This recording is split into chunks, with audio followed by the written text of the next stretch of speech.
My name is John Patrick Burkhart. I'm 65 years old. I arrived in Indiana with 2 suitcases and a backpack, and I do dumpster dive art.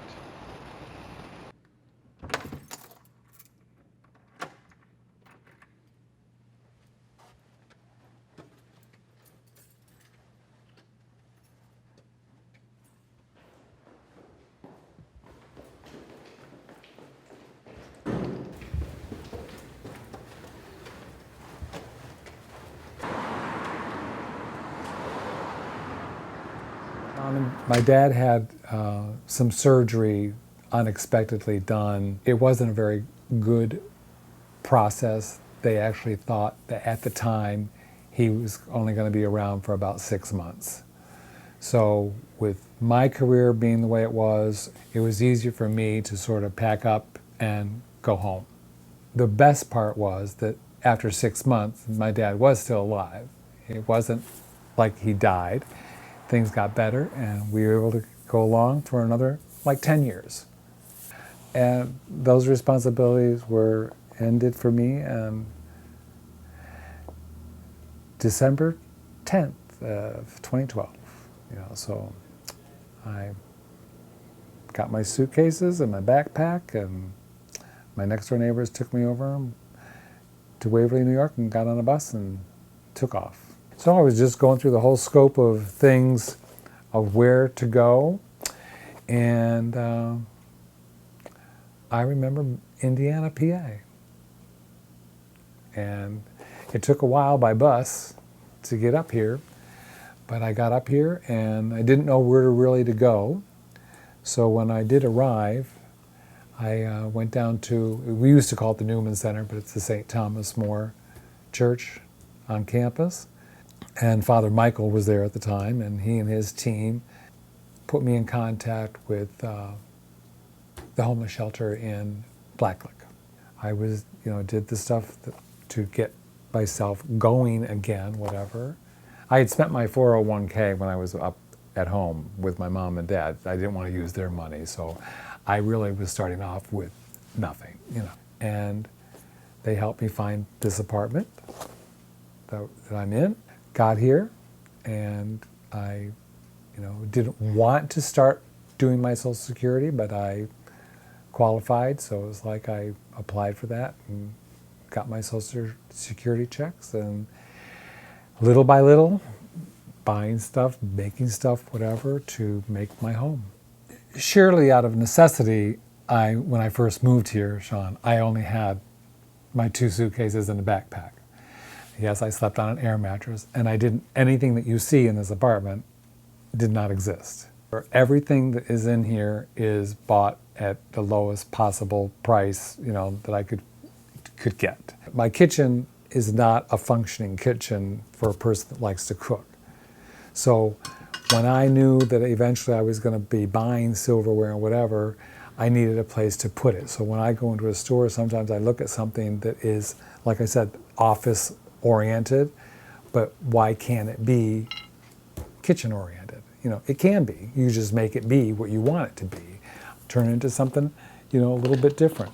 When I saw the amount of garbage that Dave and David were taking out of the different apartments here and throwing away, it's like, may I have that? Yes, okay. Then I was going through the dumpster, and I started looking at stuff that's in the dumpster, not only here, but in the neighborhoods too.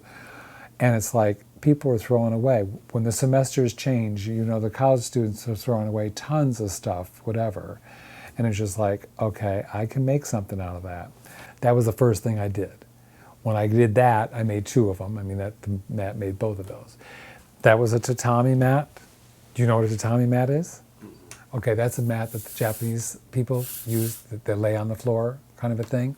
I unwove it with all the threads and whatever, and got those pieces out of it.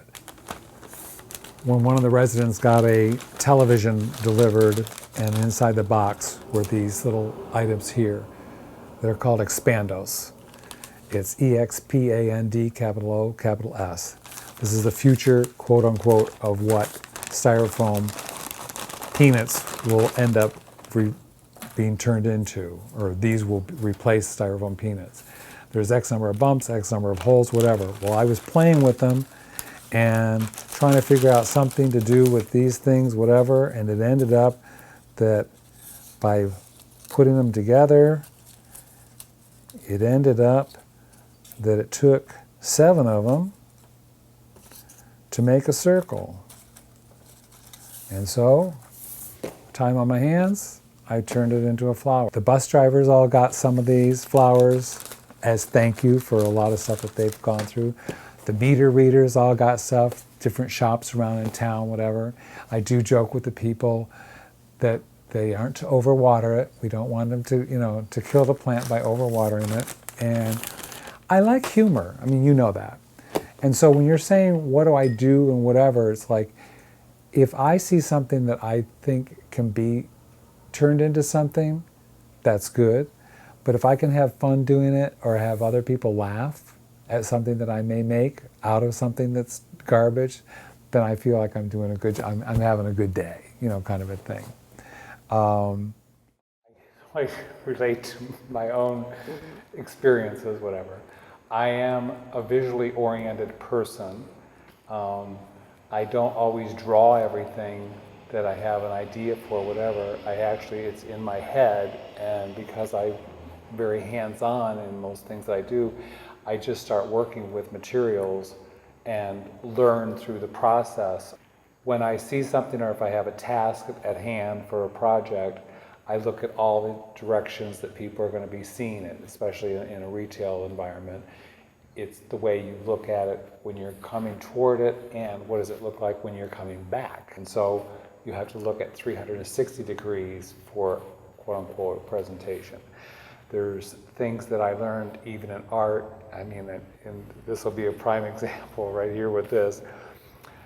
We learned about the artwork Madonna and Child. And in that statement, it is Mary's head, Christ's head, and her arms. It is a high, medium, and low. And taking that concept, you will even see in this flower arrangement, there is a high, there's a medium, and there's a low. And things in 3s, 5s, 7s, 9s, 1 also, things that are odd numbers seem to work better because it's uneven. My intent originally, selfish as it may be, was I thought if I made some of this stuff that I could sell it. The idea was to generate some revenue. I want to do something. I want to be productively busy. Yes, I do want to make some money too. But it wasn't like I was trying to become a millionaire, by working in the neighborhood. But I've never had any interviews of any success. So my intent is to make some money because I am on a very fixed income, and I would like to explore some other avenues of creativity and inventions.